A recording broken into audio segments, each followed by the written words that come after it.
Good evening, viewers, and welcome back again to the program Making the Case with me, your host, Susan Rodrigues. Let me also give a warm welcome to those who are joining us on Facebook Live. We just came out of a very busy carnival season where we saw members of the government, particularly Minister Amna Ali, sharing out 8,000 concert tickets to the tune of $40 million and claiming that the money came from the PNC. 4 years ago, mind you, 4 years ago, the PNC was selling off some of their property and holding fish fries to raise money to campaign for elections. And now, less than a term later, just a mere 4 years later, the PNC has $40 million to just shell out in concert tickets for its supporters. And they expect us to believe that it is not our money, that it is not taxpayers' money, but that it is the PNC's money. And so these excuses, as appalling as the actions of the government, members of the government have been, their excuses have been even worse. So following everything that they've done, when they offer these excuses, the excuses are even more insulting than their actions. Take, for example, the explanation offered by Minister Cathy Hughes when she said it wasn't a conflict of interest because she didn't award the contract herself. And then lo and behold, more contracts surfaced whereby her own ministry awarded her company contracts.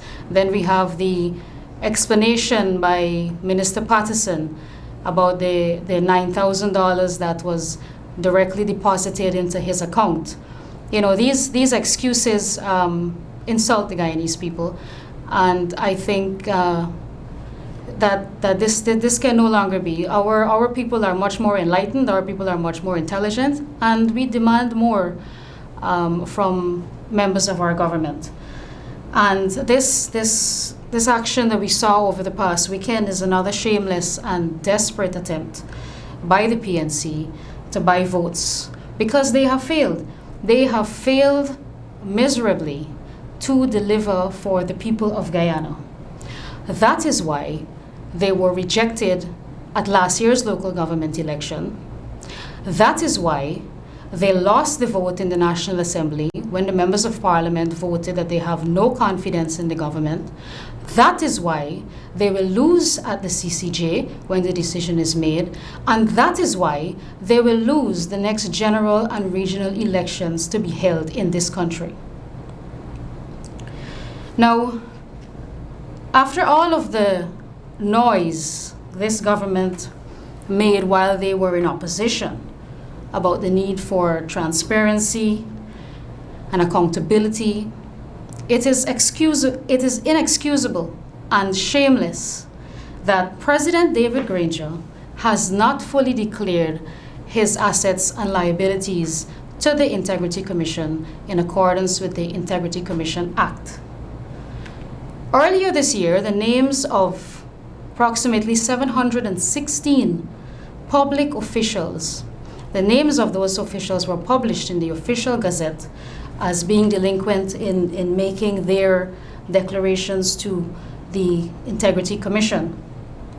And this president cannot compel or force the members of his cabinet or the members of his government to declare their assets and liabilities because he himself has failed to do so. And so here we go again. Nobody can call the other person out because it is a ring.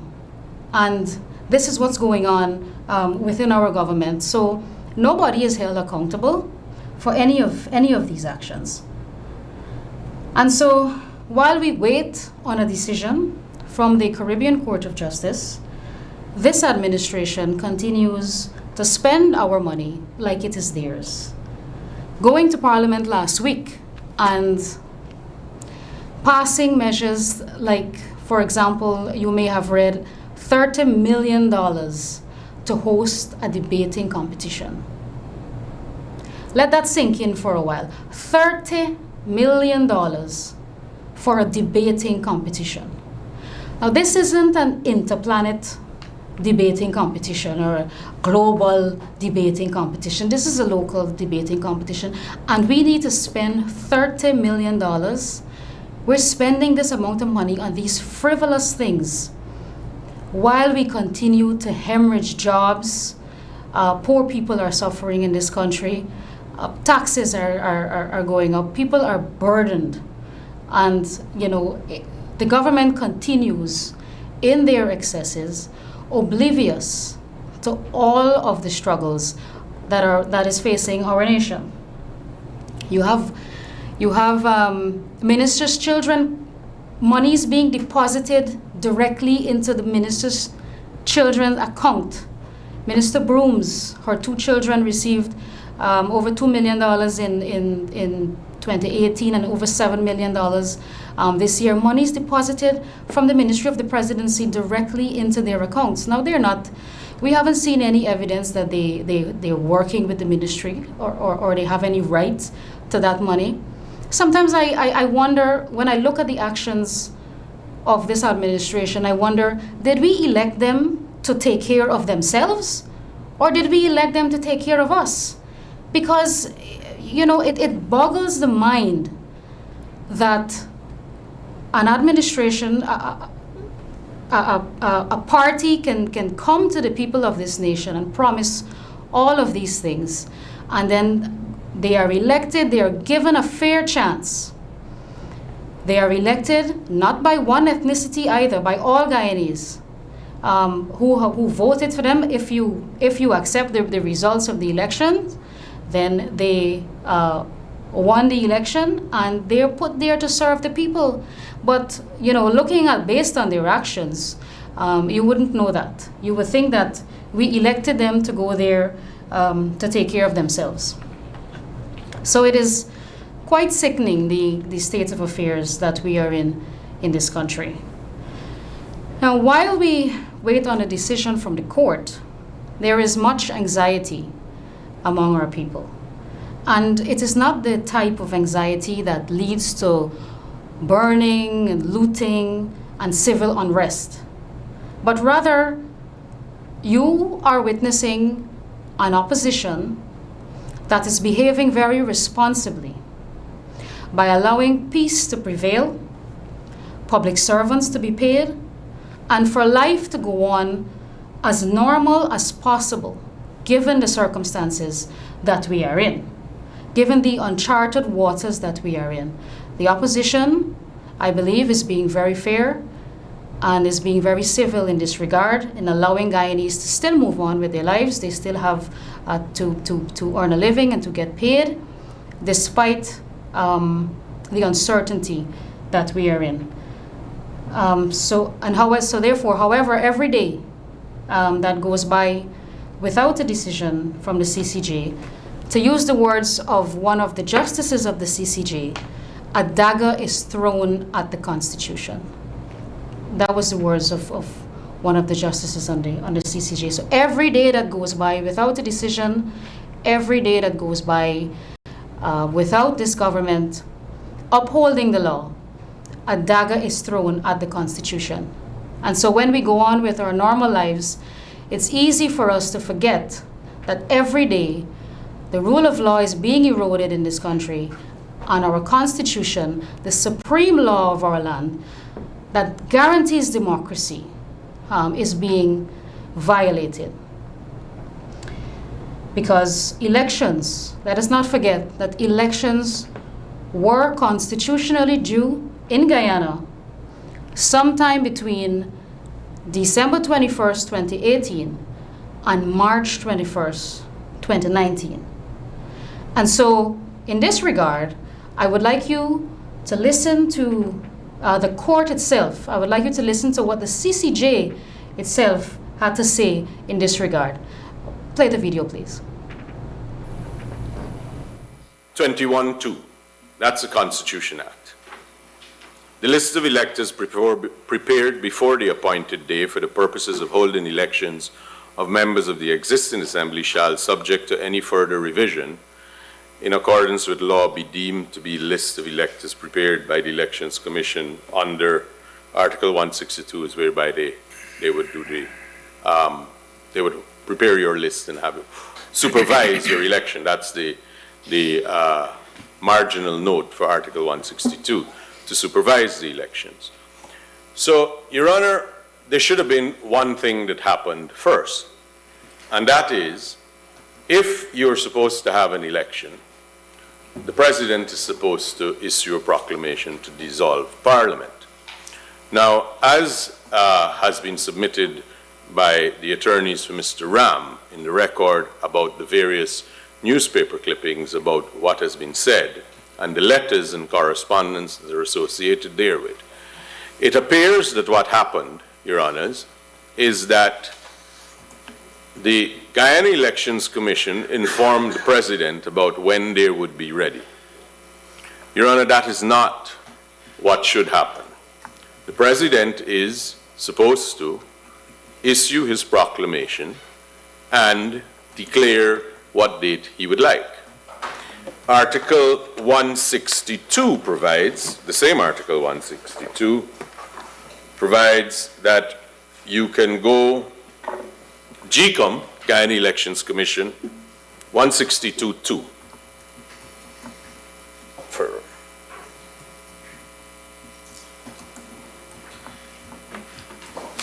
Once that date is identified as to be the date, then... That's within 3 months? Yeah. Yes, okay. The President would presumably pick a date, and, yes. And once that time. Yeah. If they're satisfied that the holding pursuant to those provisions on the day appointed would attend either generally and particular hardship and such things, they can so inform. It's not the other way around. It's not the Guyana Elections Commission saying to the President that we can't do this.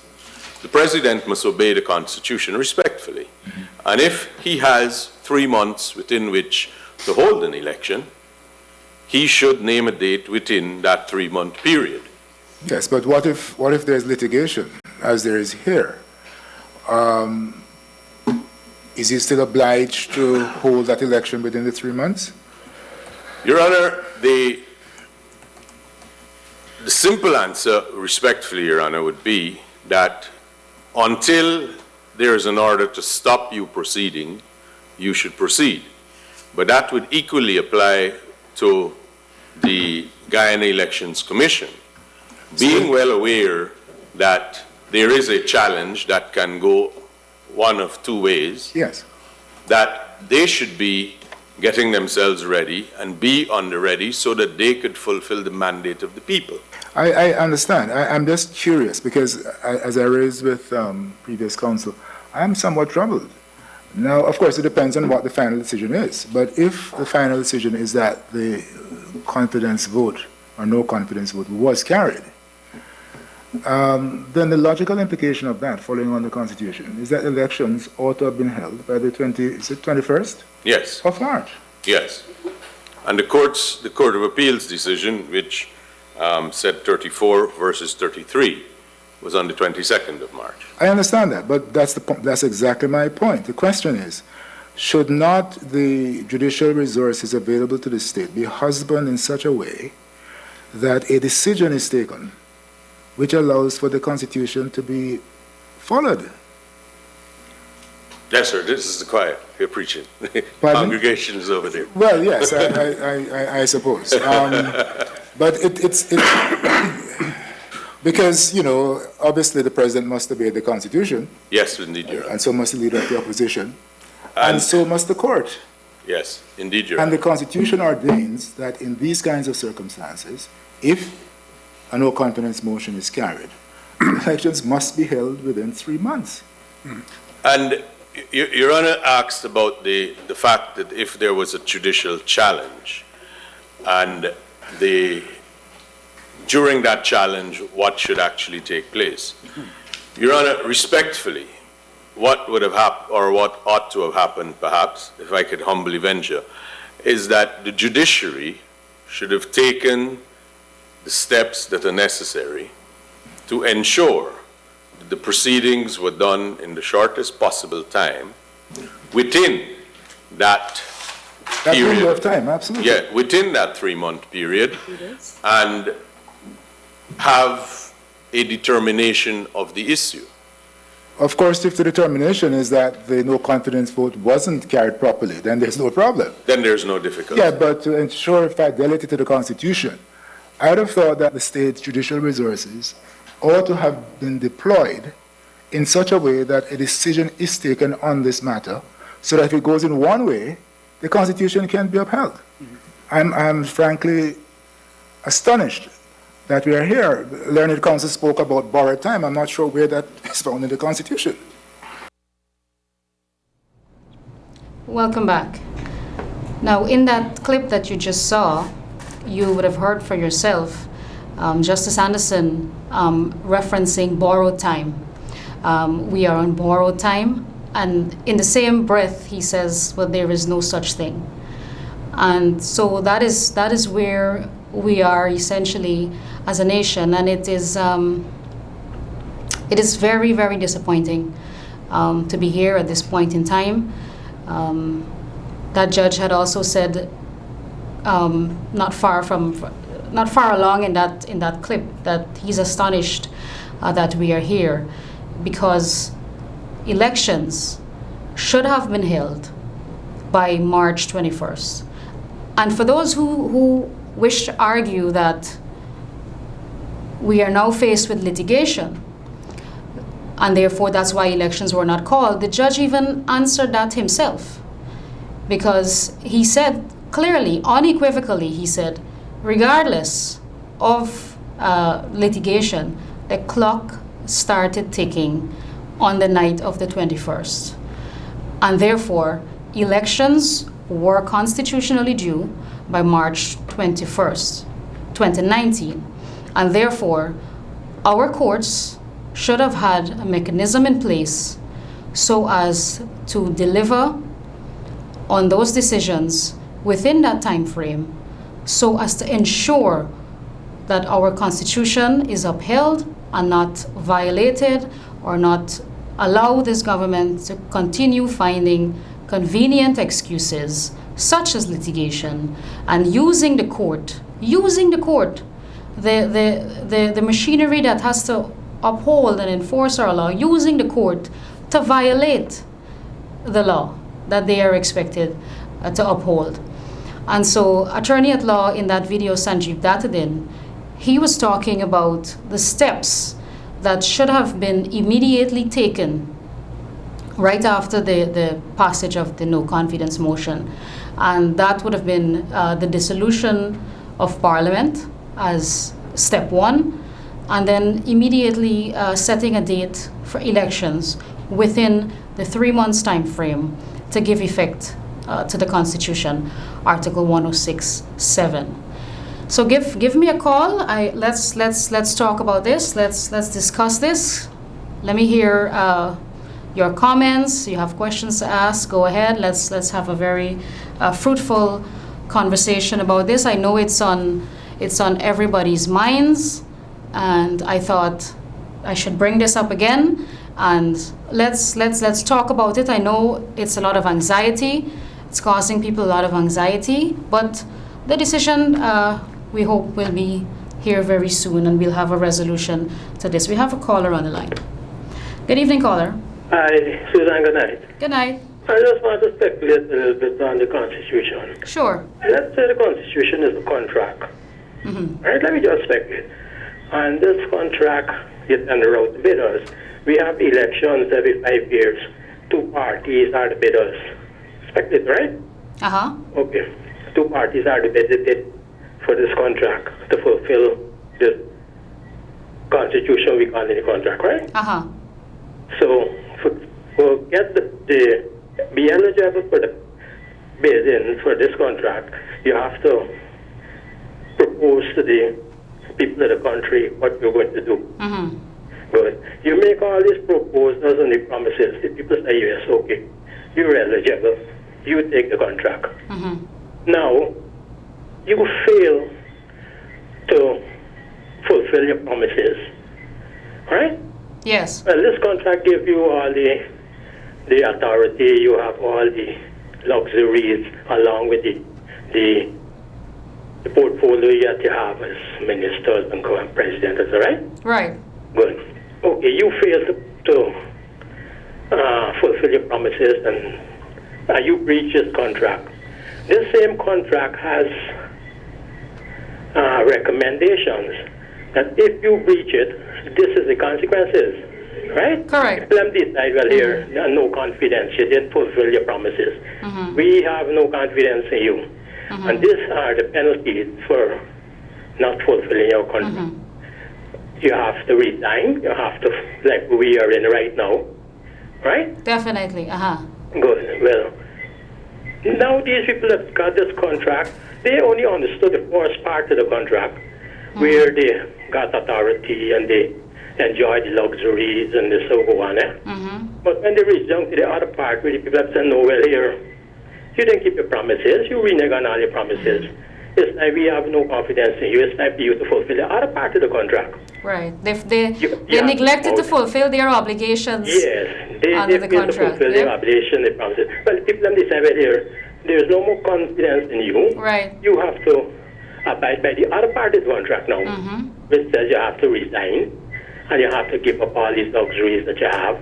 Yep. So they decide now, we don't understand this other part of the contract, like what one of the officials saying.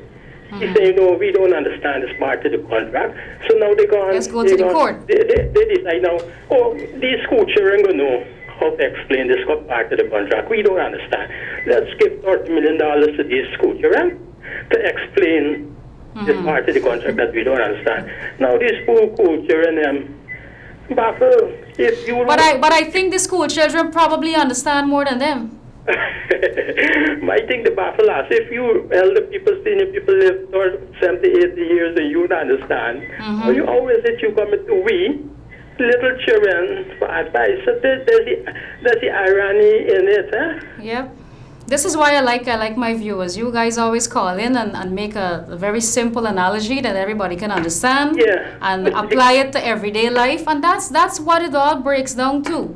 You entered into a contract with the people of this country. Yes, it's a contract constitution. You had a manifesto. You said, I'm going to do A to Z. Yes, you have a mandate to carry out. And if you fail, we still have no confidence. You have to follow the other part of the contract which says you have to go. Right. Because you're in breach of the contract.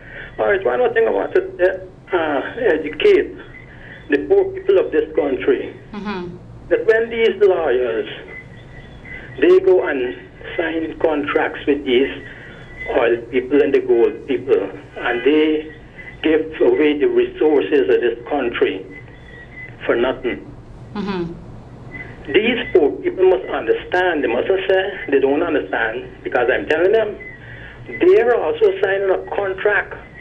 The poor people also sign a contract. When these lawyers sign these contracts with these big people, they are signing a contract with poverty for the next 100 years for their children.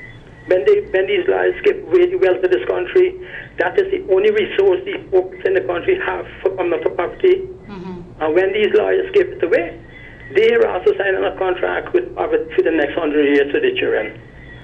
Yes. Okay. All right. So this is why we have to remain vigilant as a people. You know, that's why our vote has to go. No, I want them to know. They mustn't ask why they're in poverty. They must know why they're in poverty, because they're allowing it themselves to be in poverty. All right. Okay, caller. Thank you for coming through. Caller, good evening. You're on the air. Good night, Susan. Good night. Good night, Susan. Good night. Good night. Go ahead. All right, Susan. I just want to make a point out that now you think you got $40 million,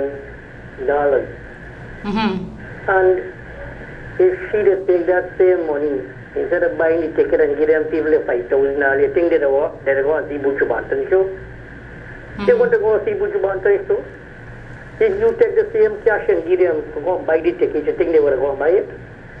Well, this is why we saw a lot of people selling back theirs, because you know, going to the show and you don't have food on your table, it doesn't make a lot of sense. That is it. So you're telling me $5,000 and it's poor people who get the ticket to go and Cebu Jubantan, yeah, I would sell every one of them tickets if I had them. Okay, Yeah. caller. All right, Susan, thank you. Thank you. Yeah. And this is why the saying goes, you don't give a man a fish, you teach him how to fish. Because you give somebody a one-time $5,000 or a ticket to a concert, doesn't help them. It's not a sustainable thing to do. You could have used $40 million and started some project, or did some community project that would have lived on past one night. But that is calling for too much innovation on their part, too much brain power. It's much easier to just go by spending money on tickets and buy the tickets and share to the people. And also, I don't hear a lot of people talking about it, but on the night at midnight on the 26th, for the first time ever maybe in the history of this country, the flag wasn't raised on that night. The flag was raised during the day on the 26th. So this government, they just continue to do as they feel, continue to do as they please, and we are expected to just sit back and say nothing. And some people would call and say, give them more time, give them more time. But I don't know time to do what. I don't know, maybe time to extinguish all of the resources this country has. And are we then going to say, okay, it's time for you to go? We want to see another 28 years when Guyana is in absolute poverty, and then we're going to say, oh, will it take us so long to realize that this administration has to go? Caller, good evening.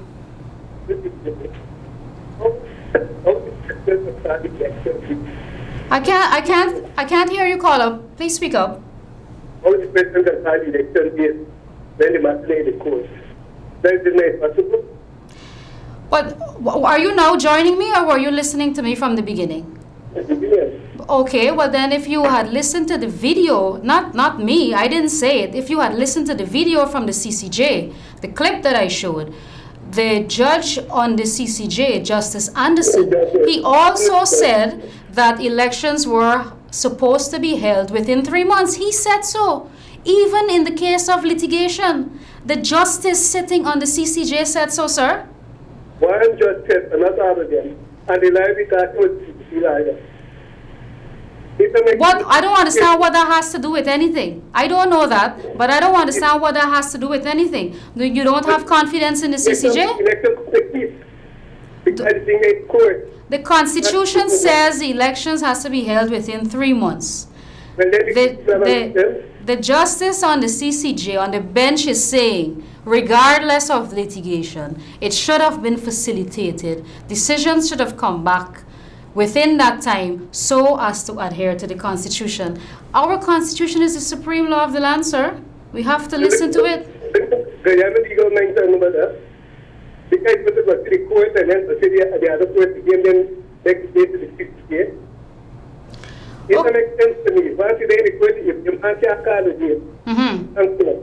Okay, thank you for coming through, caller. Well, that is the caller's opinion, but that is why I played that clip. So it's not Susan Rodrigues telling you that. You heard it straight from the bench. Caller, good evening. Hello? Hello? Oh, I think we lost that caller. Now, you may have read that the president said recently that it's up to GCOM whether the APNU AFC coalition will serve its 5-year term. I mean, that is so. It's both angering and appalling at the same time. I can't believe a president, our president, would be saying such a thing, that it's up to GCOM whether the APNU AFC coalition remains in government for 5 terms. What kind of power GCOM has? It seems like the president is saying that the Guyana Elections Commission is more powerful than he is, because he has given his power apparently to the Guyana Elections Commission. Forget that the 21st of December 2018 happened. Forget that there was a passage of no confidence motion. Forget the CCJ. Forget the litigation. He is now singing a completely different tune about GCOM, it being up to GCOM whether or not they are allowed to remain 5 years in office. But I will say this, whether it is held, whether the next general or regional elections is held in 2019 or they want to continue to violate the Constitution and push us all the way to 2020, I can assure you, the people of this nation are watching, and the longer this government takes to call elections, it's more they're burying themselves. Every day that they remain in office, they keep digging a deeper hole for themselves, and I don't know how they plan on crawling out of this one. But the people of this nation are watching. We're not dumb. We are too educated. We've come too far as a nation to go back to the days where you could just feed us anything you want and you know we listen. We don't idealize politicians and so as we used to do before. People are wiser, and people know when they're being taken for a ride. And I know for a fact, as a matter of fact, that we will put them out at the next general elections. We will use our X to put them out. We will use our vote. Caller, good evening. Hi, good evening. Good evening. Go ahead. You're on the air. I would like to say I'm very proud of you being so very bold and, courageous to have such a program, because I don't know you and I'm not sure if you're affiliated with any political party, but see a young person, right? And what you're saying is exactly what is happening here in Guyana, because we have a government that would spend $40 million for a big, I don't know what to call the show, right? Hailing of criminals. Yes. And people are suffering. School children don't have money to go to school. Parents are out of job, and this is what the government promoting. So, seeing you on television, I'm very proud that a young woman, and a woman of course, is doing such a good job. I'm very proud of you. Thank you very much. I appreciate that very much. All right, have a good night. Same to you. And you know, I wish to encourage. I know there are many others out there. I wish to encourage persons to speak out. There's nothing to fear when what you're saying is right, and if you know what you're saying is right, you have nothing to fear. And all I'm doing on this program is making reasonable, logical arguments. This is not, I am not here telling you things that you've never heard of, or you can never say that I told you something that has been disproved. All I'm here to do is to enlighten the people.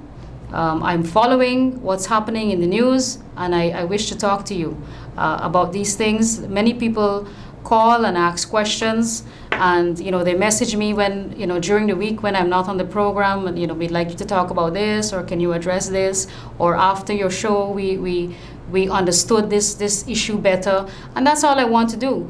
I want Guyana to be a better place for myself and for future generations to come, because I believe in our people, and I know that we deserve better. Caller, good evening. Hello, good evening. You're on the air. Good evening, ma'am. Good evening, sir. I'm enjoying your program. Okay, thank you. But it's every night you come and this thing is one thing over and over. You're blaming the government, what the government is doing. You don't see the government, you don't see the government doing anything? Anything wrong?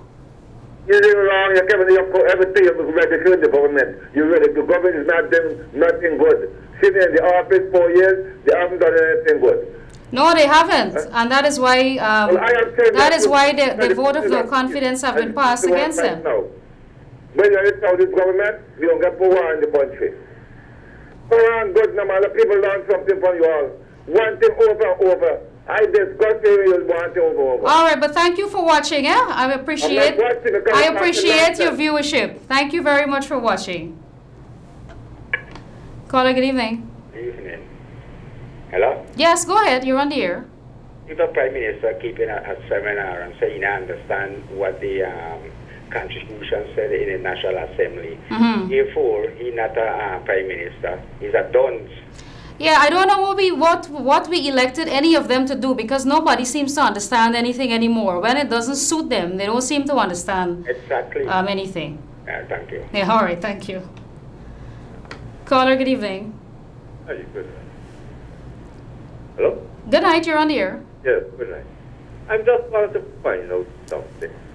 They've retired Justice Mr. Kennard. Yes. Can you tell me how old is Mr. Kennard, or you have any idea? Mr. Kennard is in his 70s, I think. And Mr. Patterson? He's 84, approximately. Okay, but so he's young enough to chair GCOM. Yes. But Mr. Kennard. Mr. Kennard had to retire, yes. PUC, right? He was the chair before the PUC or something like that? Yes. Okay. Mm-hmm. Retired him. Right. Because he was too old. He was too old. Patterson is young. Right. Okay. Next thing there. All right, thank you, caller. Listening to Mr. Nagamoto, Mm-hmm. yet he's saying that the government do not understand the Constitution. Mm-hmm. So why are they in Parliament? Isn't all politicians supposed to know our Constitution? Imagine going for a job interview and you don't understand your terms of reference. I mean, that's the situation we faced with here. Can you tell your employer, oh, I didn't understand what I was supposed to do. Don't fire me because I didn't understand what was my job. That's what they want us to accept. They are playing with our lives, playing with our resources, and they want us to accept these excuses. Okay, dear. All right, caller, thank you for coming through.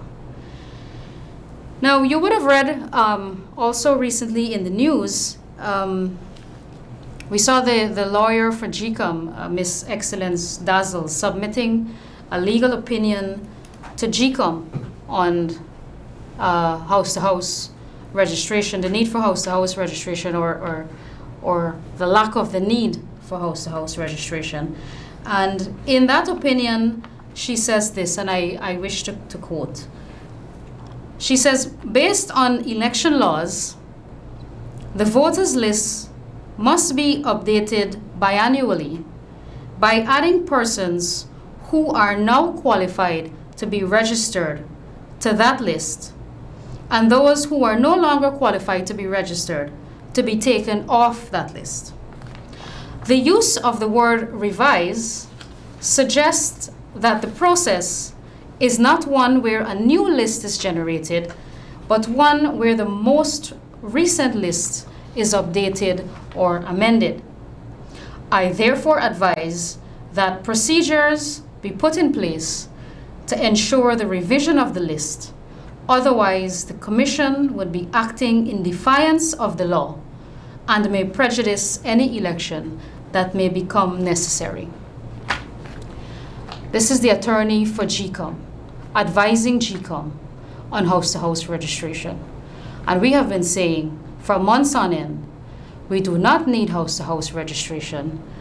There is the lawyer for GCOM advising GCOM in effect to the same thing. And now she suddenly became a PPP agent overnight. It seems as though it has become dangerous in this country to be fair, to be reasonable, to have independence of mind. If you are any of those things, then you are labeled as PPP or APNU, depending on which side of the argument you fall. But Ms. Dazzle, I'm sure when she drafted her opinion, I'm sure she would have sat and thought, you know, I am advising this commission based on the law, but she clearly knows that the scale is 4 to 7. Now that the 4 to 7 is the scale, and the commissioners at GCOM, given that the president has now tilted the scale by installing his own chairman. So she must have thought when she wrote that decision that, I'm going to get serious backlash for this. But being an attorney at law, she advised based on the law. I mean, what was she expected to do? Was she expected to betray the nation, lie to the nation, lie to GCOM? She did her work, she did her due diligence as an attorney, and she gave her honest, learned legal opinion. And this is the backlash that she is faced with. Caller, good evening. Hello, good night. Good night. I think both the parties should come together with more understanding and let the country keep going on. Thank you. Let me take another call because I think, like I said before, the opposition has been more than lenient. After the 21st of March, that date had expired, the leader of the opposition said, I am willing to extend the life of Parliament if we can meet with the president and we can come to an understanding. And he did. He went twice with the president, and nothing of substance. The government brought nothing of substance to those meetings. It was all a sham. So I don't know how much more reasonable we can get. And like I said before, we're not in the streets. We're not causing unrest. Life is still going on, quite normal for every Guyanese. Public servants are being paid. People go about their daily lives and forget that this is hanging over our heads.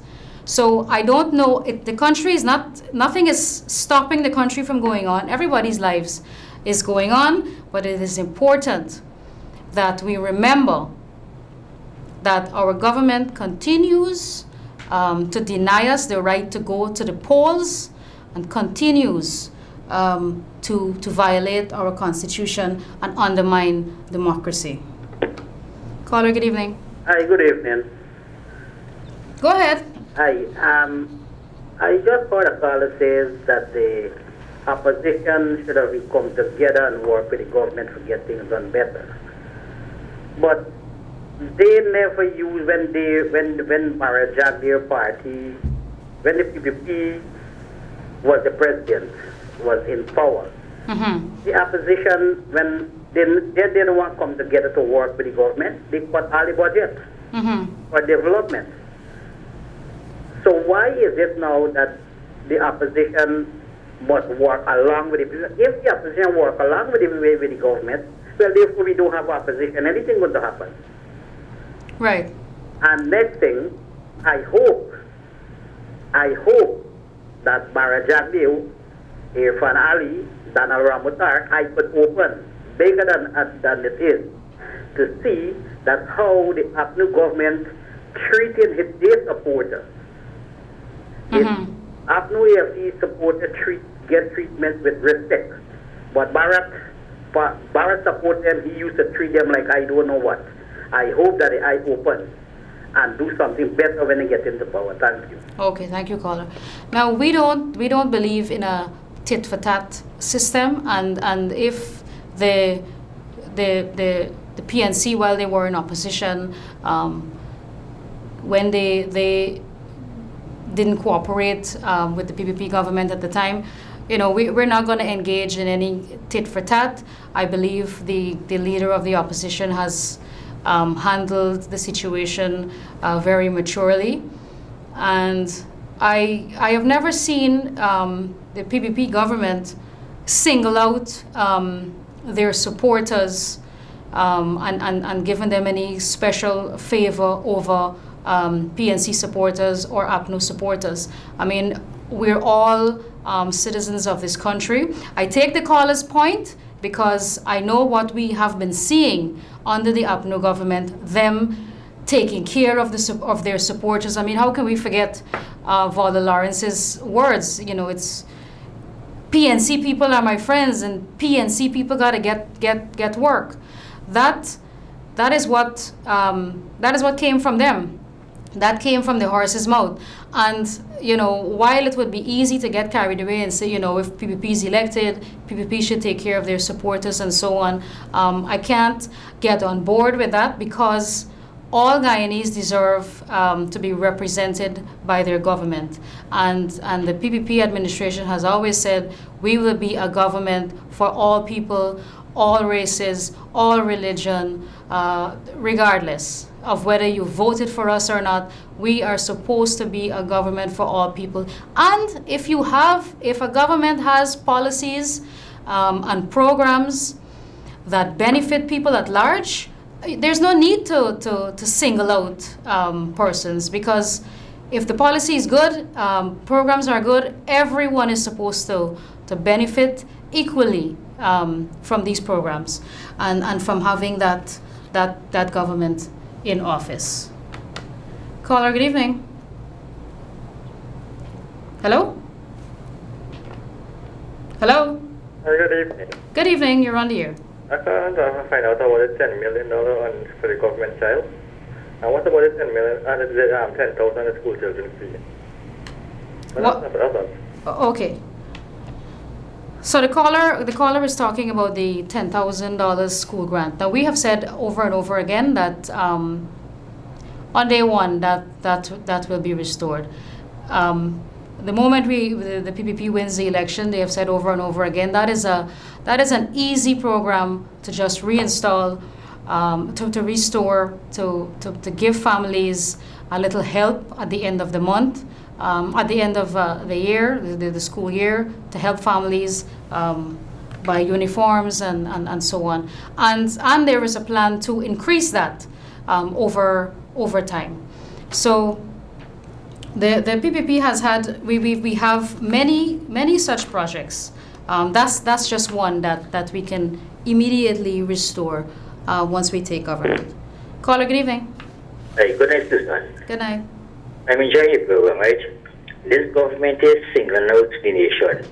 And they're always looking out for the supporters. They go out and reach the supporters and give them all the benefits. And the PPP supporters cannot go to Freedom House and reach the opposition leader or Church Street.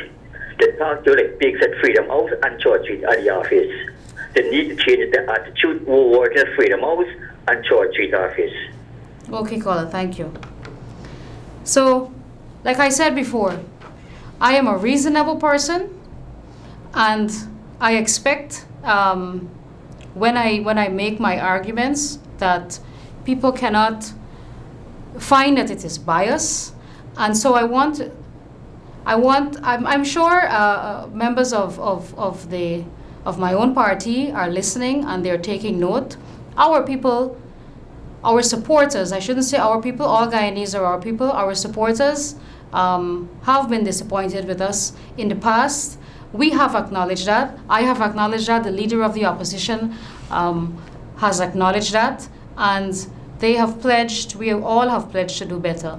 And I am here to try to work with a PPP administration to serve Guyanese better, to serve our supporters better, to serve everyone better. And we are asking for a chance to do that, and I will be the first person to call out any member of the party that does not get on board with that. Caller,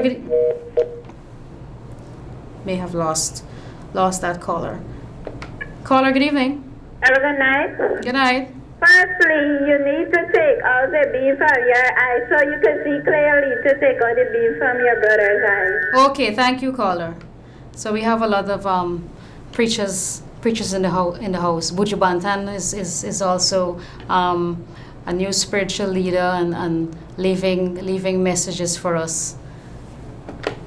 Caller, good evening. Good evening. Yes. You can't talking about Buju Banton. Buju Banton been traveling in the Caribbean to prolong the crime. Thank God for Buju Banton out of prison, and he could come and show me what y'all been doing for years. No solving no crime and putting people on the back foot and get people robbing and killing. This man, come to show people how to live clean work and let the work be seen. So y'all don't talk nothing about Buju Banton. I haven't said anything negative about Buju Banton. I haven't said anything negative about Buju Banton himself.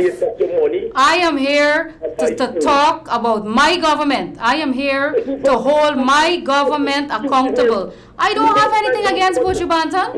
Buju Banton is an artist. I respect him as an artist. He's an ex-convict. He's a reformed man, and I'm happy to hear that. In a position all the time. That's my connection. So you know these the callers that call and talk about PPP this and PPP that and why are we calling out the government. You know I don't understand that, and I don't understand that because what are we supposed to do?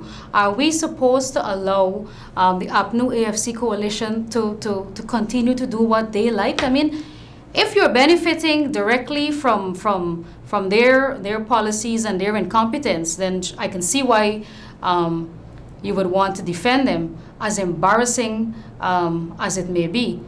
But for you to be at home and many of you, many of them struggling themselves to try to defend this government is just, I just can't understand that. Caller, good evening. Hey, good night. Good night. I'm calling for tell you my mother is a pensioner. And she's bedridden. And now the people are hold up some money 2 months that you can't get the money. And they tell her that the ID card that she used to work with, she can't get that, can't work no more. She have to register back again. And she's a bedridden person. So I don't know what to do. All right. Can you visit us at Church Street? You know where the office of the leader of the opposition is? Yeah. On Church Street? Yeah. Can you come in to us and see us there, and we will take your complaint and we will see how best we can try to assist the situation. And I could walk with her ID card and bring all the documentation that you have, whatever you have available. We have people there who will listen to you and try to assist you. Okay. Then. Okay? Thank you. All right, thank you. So, like I was saying, in relation to Miss Dazzle, why don't some of these callers call in and defend Miss Dazzle or defend the Chief Justice when they spoke their truth, when they gave their honest legal opinions? Why don't they defend them? They love to jump and defend the APNU AFC coalition. I mean, if you can't find it within your heart to support the PPP, then that's okay. But to go out of your way to defend a government that is incompetent, that is corrupt, that is everything they said they wouldn't be, I don't know what your motive can be. Caller, good evening. Hi, good night, Susan. How are you doing? I'm fine, thank you. How are you? Very glad I get you. I'm trying. The Garden Minister, Zamina Ali, was sharing away tickets at 3 Point with a set of police if she declared a ticket she had. Right? And it's hell to get a ticket. She and the police is chucking people away and getting your vehicle and drive away. That's one. Number two, the waterman, the ex-minister, what's his name? Shucks. Who's that? The waterman with the fraud GRA, millions of dollars, they're not going after him. Who are you speaking about? What's the story with that? Mr. Van Charles, the big iron dealer. Okay. What's the story with him? You're not hearing nothing with it? Oh boy, they're down to the clock or something. There's so many we can't keep up. We can't keep up fast enough. Yeah, they're not corrupt. They're corrupt. All right, caller. Thank you. Caller, good evening. Yeah, good evening. I'm buying the topic. I like the topic. Basically, let me hit this nation with the truth. right? And let me hit this program with the truth. Now, the truth is this. Many people in this country doesn't know that Lennon Forbes and Burnham and Cherry Jagan, they are one party. Right? Yeah, right. And I don't want to call my name over. My uncle was the Mahai president of Pfizer. And let me be honest with this nation. The Guyanese would never wake up till when the last drop of oil, the white people, I'm not being biased, the white people, ExxonMobil, what they call them, when the Guyanese nation going to open the eye when the last drop of oil leave here. These people fighting politics and who got 28 years of this, and who got 23 years of that, and all these things, different things. It's just a divide and rule game. As I was saying, Bonham and Chetty created the PPP party. Do you know that? Yes, sir. Okay, well, I'm glad for a young person like you know that, because many old persons when they try to edify them, I don't know that. Bonham right, because the struggle between us and them was us and our colonizers. It wasn't among Guyanese. Our Guyanese used to stand as one.